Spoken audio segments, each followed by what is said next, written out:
तो खर्चने के पहले इन्वेस्ट करो। करना है सर, म्यूचुअल फंड्स में ही करना है, बट शुरुआत कहाँ से करूँ पता नहीं। मैच आप सभी ने ये ऐड तो ज़रूर ही देखा होगा।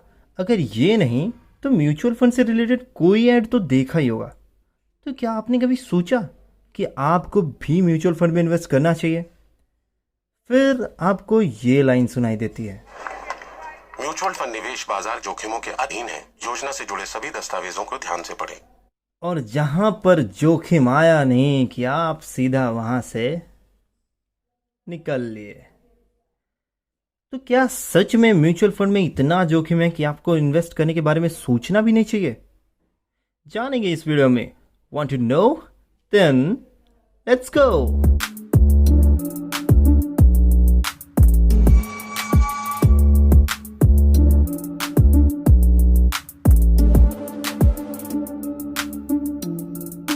हेलो, म्यूचुअल फंड सही है।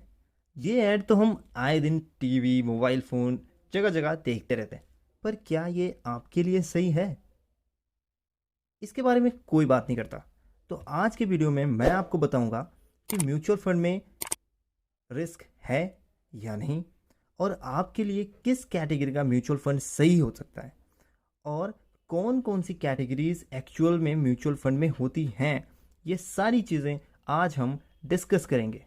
तो ये है ईटी मनी ऐप।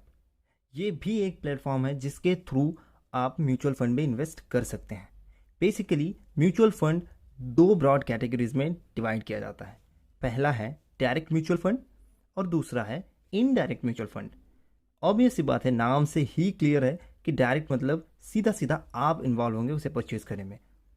तो ध्यान रखें, अगर आप खुद से म्यूचुअल फंड परचेज करना चाहते हैं या म्यूचुअल फंड में इन्वेस्ट करना चाहते हैं तो आप हमेशा डायरेक्ट म्यूचुअल फंड से जाएं, क्योंकि इसमें कमीशन का कुछ % आपको पे नहीं करना पड़ता है। तो मैं यहाँ पर यूज़ कर रहा हूँ ईटी मनी ऐप, जिसके थ्रू मैं आपको म्यूचुअल फंड के बारे में बहुत सारी चीज़ें बताऊँगा। तो जैसा कि आपको यहाँ दिख रहा है, म्यूचुअल फंड 3 बड़ी कैटेगरीज में डिवाइड होता है। पहला है इक्विटी, दूसरा है डेथ और तीसरा है हाइब्रिड। इक्विटी मतलब जो म्यूचुअल फंड अपने फंड को शेयर मार्केट में इन्वेस्ट करते हैं वो इक्विटी म्यूचुअल फंड कहलाते हैं। डेथ फंड क्या होते हैं? ये बेसिकली मनी मार्केट में इन्वेस्ट करते हैं और डेथ इंस्ट्रूमेंट में इन्वेस्ट करते हैं। ये इक्विटी के कंपैरिजन में थोड़ा सा सेफ है। और हाइब्रिड क्या है? ऐसी कैटेगरी जिसमें इक्विटी और डेप्थ दोनों। तो अब आप अपने हिसाब से ये डिसाइड करिए कि क्या आप रिस्क ले सकते हैं। क्या आप, ऐसा हो सकता है कि आप कभी हल्का सा शेयर मार्केट डाउन जाए तो आप पैनिक हो करके अपने फंड को सेल ना कर दें या बंद ना कर दें। अगर आप इस कैटेगरी में आते हैं, अगर आप जल्दी पैनिक नहीं होना चाहते, अपने पैसे को लॉन्ग टर्म के लिए होल्ड कर सकते हैं और थोड़ा सा रिस्क उठा सकते हैं। वो रिस्क क्यों? क्योंकि इन केस मान लीजिए आपको जल्दी पैसे की ज़रूरत पड़ जाए और उस टाइम पे शेयर मार्केट का हाल थोड़ा बुरा हो तो आप झेल सकते हैं। तो आपके लिए इक्विटी म्यूचुअल फंड है। और अगर आप इस कैटेगरी में नहीं आते तो आपके लिए डेथ म्यूचुअल फंड है। मेरे हिसाब से अगर आप यंग जनरेशन से बिलोंग करते हैं तो आपको इक्विटी म्यूचुअल फंड में इन्वेस्ट करना चाहिए। क्यों? क्योंकि आपके पास लंबा टाइम है, आप काफ़ी टाइम तक इन्वेस्ट कर सकते हैं। तो इक्विटी म्यूचुअल फंड 3 बड़ी कैटेगरीज में डिवाइड होता है: लार्ज कैप, मिड कैप और स्मॉल कैप। अब यहाँ पर बात आती है कि ये लार्ज कैप, मिड कैप और स्मॉल कैप क्या होता है। तो लार्ज कैप का मतलब है लार्ज कैपिटलाइजेशन। मतलब इस कैटेगरी के जो म्यूचुअल फंड होंगे वो ऐसी कंपनीज के शेयर में इन्वेस्ट करेंगे जो अपने आप में बड़ी कंपनी है। जैसे कि मैं यहाँ पे आपको दिखाऊं, एक्सिस ब्लू चिप फंड कहाँ पर इन्वेस्ट करता है।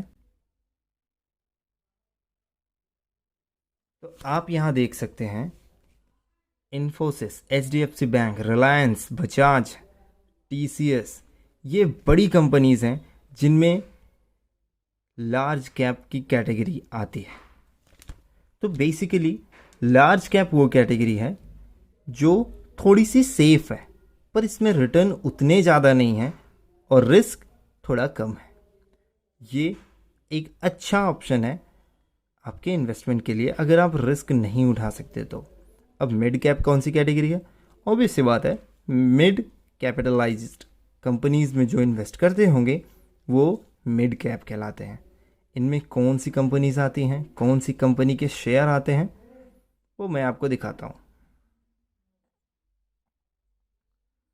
जैसे कि आप देख सकते हैं यहाँ पे वोल्टास, चोलमंडल इन्वेस्ट, एम्फेसिस, ऐसी कंपनीज इसमें आती हैं। बेसिकली अगर आपको थोड़ी बहुत शेयर मार्केट की नॉलेज है तो आप ये समझ सकते हैं कि मिड कैप, लार्ज कैप और स्मॉल कैप क्या हैं और अपने लिए एक अच्छा सा फंड चूज़ कर सकते हैं।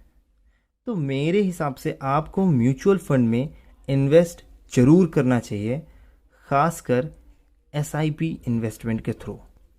SIP क्यों?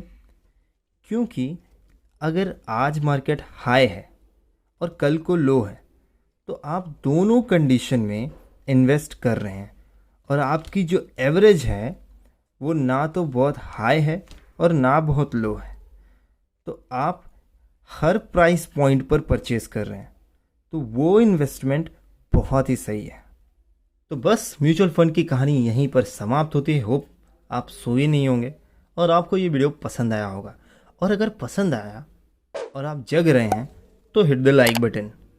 और अगर आप ऐसे ही वीडियोस चाहते हैं और म्यूचुअल फंड के बारे में और कुछ जानना चाहते हैं तो let me know in the comment section.